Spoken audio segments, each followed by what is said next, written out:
Good morning Odisha आपण देखुछंती एमबीजे public news Odia. आज April 21 तारीख चलतु जाणीनेबा आज दिनर टॉप न्यूज अपडेट देश विदेश ठारू आरंभ करी ओडिशा समस्त गुरुत्वपूर्ण खबर जानीपारे से आपण को अनुरोध भिडियोटी शेष पर्यंत निश्चय देखिए। ता सहित आम चैनल को एवं ही सब्सक्राइब करूँ जहाद्वारा आज सबू टॉप न्यूज जानीपारे। तेबे चलतु डेरी नक खबर उपरे नजर पकईवा। नंबर 1 आसंता मे 9 तारिख रे ओडिशा आसब राष्ट्रपति द्रौपदी मुर्मू।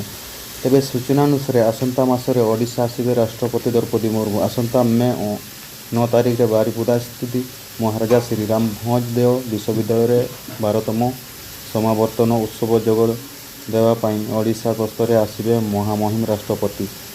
एने यूनिवर्सिटी भिसी को राष्ट्रपति प्राइवेट सेक्रेटरी चिठी करचंती।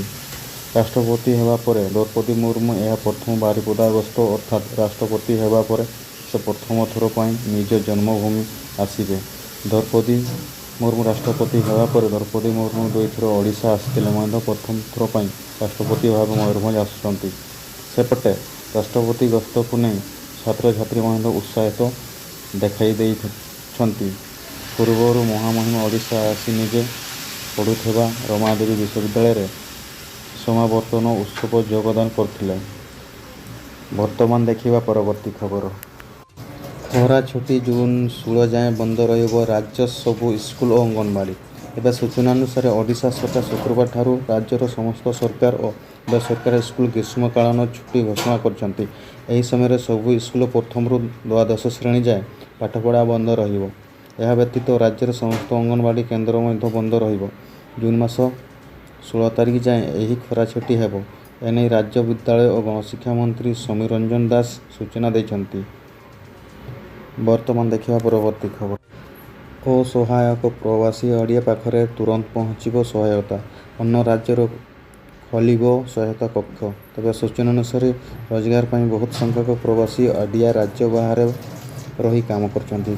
किंतु सेमानक मध्यरु अनेक प्रवासी श्रमिक निर्यातनार शिकार होउथिबा खबर आछि। सेपरि सेमानक मौलिक सुविधा सुजोगरु मध्य वंचित होउथिबा अभियोग हेउछि।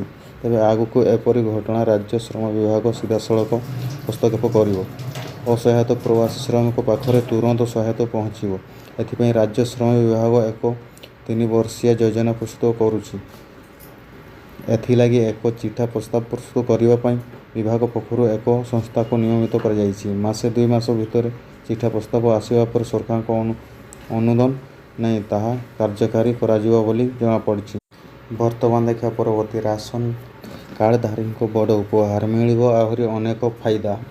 तबे सूचना अनुसार राशन कार्ड प्रति मास हिताधिकारी माननकु विभिन्न प्रकार सुविधा जोगाई दि जाए। साधारण लोकों को यही कार्ड द्वारा मासिक मागणा राशन दे था सरकार। गरीबों को सस्ता किंबा कम मूल्यर विभिन्न राशन जगाई देवाई यही समस्त राज्य सरकार को दायित्व देइछंती केंद्र सरकार। तेबे राशन कार्ड केवल राशन सामग्री मिलता है बोली जानिछंती साधारण लोक। किंतु यह व्यतीत आहुरी अनेक काम आसीपारे। आपण पाखरे थिबा यही राशन कार्ड मागणा राशन व्यतीत खाउटी अन्य सरकार योजना सहित अनेक किछि बड़ फायदा मध्य उठाउछंती। राशन कार्ड आपण निज ठिकाना व परिचय पत्र भाव में व्यवहार करें। सेपरी बैंक सह जड़ित किसी कार्य व गैस कनेक्शन नेबा पई ग्राहक राशन कार्ड व्यवहार करें। भोटर आईडी कार्ड पर आवेदन करने समय राशन कार्ड आपन को सहायता करें। तेबे यदि आपण को पारिवारिक रोजगार 27,000 कम होता है तेबे आपण को गरीब रेखा तले राशन कार्ड पर आवेदन करें। सरकार तरफ पात्रता अनुसार गरीब सीमा रेखा ऊपर एपीएल गरीब सीमा रेखा तले बीपीएल कार्ड एवं अंत्योदय राशन कार्ड प्रस्तुत करें। यही कार्ड सहित मागणा राशन सामग्री एवं विभिन्न सुविधा फायदा उठाई पारे ग्राहक। एमबीजे पब्लिक न्यूज ओडिया।